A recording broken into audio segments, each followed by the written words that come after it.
नमस्कार मैत्रिणींनो, मी आज तुम्हाला सांगणार आहे की गर्भसंस्कार म्हणजे काय। तर आईच्या गर्भात बाळ असताना घडलेले संस्कार म्हणजे गर्भसंस्कार।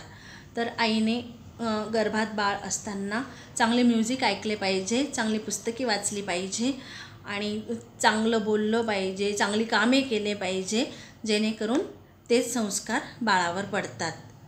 आता बघा, आपण आता आजूबाजूचे लहान बाळ बघतोय की किती फटाफट मोबाईल हे म्हणजे चालवता येतो त्यांना।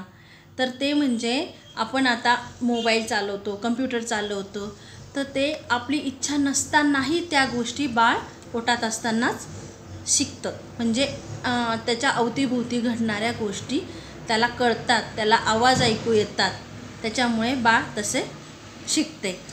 तर अभिमन्यूने पण आईच्या गर्भातच युद्धनीती शिकली होती।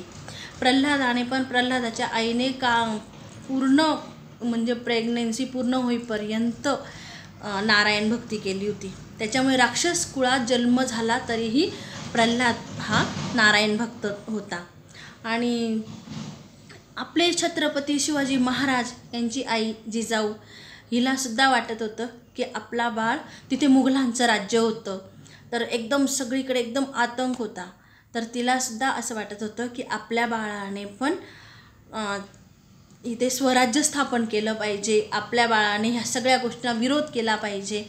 तर असं असतं। तर मग पुढचा इतिहास आपल्याला माहितीच आहे, महाराजांनी काय केलं ते। तर मग म्हणून आईने जे ठरवले, जे चांगले विचार केले, तसे आपले बाळ घडू शकते। तर अजून बरंच काही आहे, पण व्हिडिओ खूप मोठा होऊन जाईल। मी पुढच्या भागात तुम्हाला त्याचे फायदे अजून नक्कीच सांगेल। माझे व्हिडिओला लाईक करा, शेअर करा आणि माझे चॅनल सबस्क्राईब करा। थँक्यू।